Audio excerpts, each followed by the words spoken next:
Hi friends, నేను మీ అనిల్రావు, interlink community builder.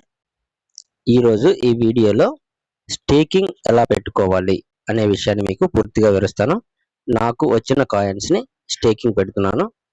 ప్రతి ఒక్కరు కూడా స్టేకింగ్ పెట్టుకోండి, ఎందుకంటే ఫ్యూచర్లో ఐటీఎల్ అనేది రేటు పెరిగే అవకాశం ఉంది. 90% పెరుగుతుంది. నేను ఈ నమ్మకంతోనే స్టేకింగ్కి వెళ్తున్నాను. ఒకసారి స్టేకింగ్ చేస్తే మనకి మళ్ళీ తిరిగి వెనక్కి రావు. ఈ కండిషన్ అనేది గుర్తుపెట్టుకోండి. స్టేకింగ్ వెస్టింగ్ చేస్తే ఆ ఆప్షన్ని మళ్ళీ మనం ఎనేబుల్ చేసుకోలేము.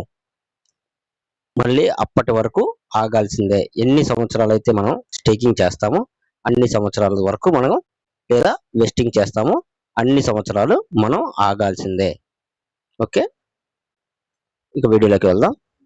ఇక్కడ మనకి స్టేక్ అని చూపిస్తుంది కదా,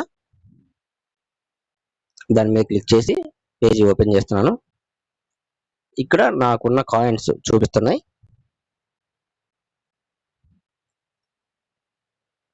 నేను ఆల్రెడీ నాకు 40,000 వెరిఫై అయితే కొన్ని ఐటీఎల్గా కన్వర్ట్ చేశాను. ఒక 20 ఐటీఎల్ తీసుకున్నాను, మిగతా ఐటీఎల్జీ అలానే ఉన్నాయి. ఇప్పుడు నేను 50%, ఇందులో 50% స్టేకింగ్ పెడుతున్నాను. 50% స్టేకింగ్ పెట్టాలంటే మీరు ఈ 50% మీద క్లిక్ చేయాలి.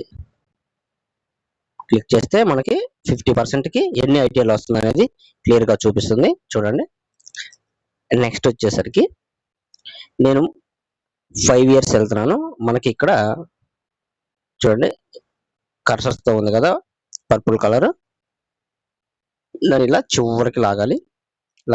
చివరికి స్పైక్ చేసేసాను. నెక్స్ట్ వెస్టింగ్కి వెళ్ళాలి. వెస్ట్ పీరియడ్ వచ్చేసరికి ఇది వెస్టింగ్.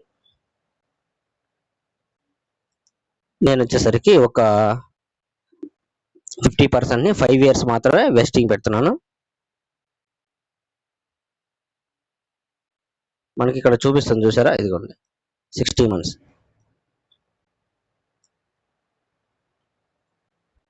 ఓకే, మనం ఈ బార్ని ముందుకి వెనక్కి జరిపినప్పుడు అది మారుతూ ఉంటుంది. ఇదిగోండి.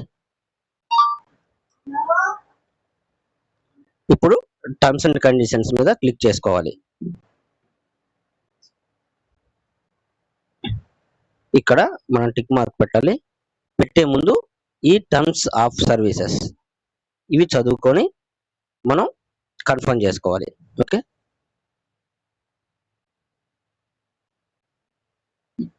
నేనైతే కన్ఫర్మ్ చేసేస్తున్నాను. ఇంత ముందే చదివాను అనమాట, ప్రాబ్లం లేదు. ఎందుకంటే టర్మ్స్ అండ్ కండిషన్స్ మనం స్టేకింగ్కి వెళ్ళాలంటే ఖచ్చితంగా మీరు చదివినా చదవకపోయినా వాళ్ళ రూల్స్ అనేది మనం పాటించాల్సిందే. ఇప్పుడు కన్ఫర్మ్ మీద క్లిక్ చేస్తున్నాను.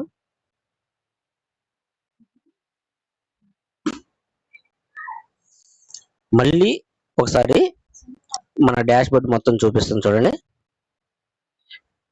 మన ఐటీఎల్జీ 18,892, లాక్ పీరియడ్ వచ్చేసరికి 60 నెలలు, వెస్టింగ్ పీరియడ్ వచ్చేసరికి 60 నెలలు. మనకి ఎన్ని వస్తున్నాయి అనేది ఇక్కడ చూపిస్తున్నాడు. 10,075 ఐటీఎల్ వరకు వస్తున్నాయి. ఇప్పుడు మనం కన్ఫర్మ్ మీద క్లిక్ చేయాలి. క్లిక్ చేశాను. ట్రాన్సాక్షన్ పెండింగ్ అని పడింది. చూద్దాం.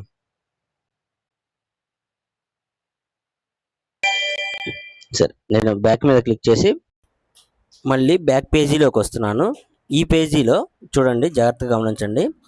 నాకు 37,000 అబోవ్ ఉన్నాయి. అవి 50% స్టేకింగ్లో పెట్టిన తర్వాత ఇప్పుడు చూడండి 18,000 అలా చూపిస్తున్నాయి. అంటే ఇప్పుడు ఆ స్టేకింగ్ పెట్టాం కదా, అవి ఎక్కడ ఉన్నాయో చూడాలంటే పైన మనకి ఐటీఎల్జీ స్టేకింగ్ అని ఉంది కదా, దాని పక్కనే ఉంది చూడండి 3 గీతలు ఉన్నాయి. ఆ 3 గీతల మీద క్లిక్ చేయండి. క్లిక్ చేస్తే మనకి హిస్టరీ ఓపెన్ అవుతుంది. ఈ విధంగా మనకి హిస్టరీ ఓపెన్ అవుతుంది. ఈ హిస్టరీ జాగ్రత్తగా చెక్ చేస్తే చూడండి, స్టేకింగ్ 1 అంటే ఫస్ట్ స్టేకింగ్ అనేది నేను పెట్టాను. ఇప్పుడు అందుకనే స్టేకింగ్ 1 అని చూపిస్తుంది. అయితే ఇప్పుడు నేను స్టేకింగ్ హిస్టరీ కూడా ఓపెన్ చేసి చూపిస్తాను. దానికోసం స్టేకింగ్ మీద క్లిక్ చేయండి. క్లిక్ చేస్తే ఇక్కడ మనకి క్లియర్గా షో చేస్తుంది చూసారా, నాకు ఏ డేట్న ఎన్ని ఐటీఎల్ రిలీజ్ అవుతాయి అంటే మనం స్టేకింగ్ పెట్టాక వెస్టింగ్ కూడా పెట్టేసాం, అందువల్ల ప్రతి నెల మనకి ఎన్ని ఐటీఎల్ అనేది రిలీజ్ చేస్తారు మనకి ఆ డేట్తో సహా చూపిస్తున్నారు. మనకి ఆ టైం వచ్చినప్పుడు ఇక్కడ క్లెయిమ్ ఉంది కదా, ఆ క్లెయిమ్ మీద క్లిక్ చేసి మనం క్లెయిమ్ చేసుకోవాలి, అంటే మన వ్యాలెట్కి మళ్ళీ ట్రాన్స్ఫర్ చేసుకోవాలన్నమాట. ఓకే ఫ్రెండ్స్, ఈ వీడియో అంతే. మరో మంచి వీడియోతో మళ్ళీ కలుద్దాం. అప్పటి వరకు ఉంటాను. By by. జై హింద్.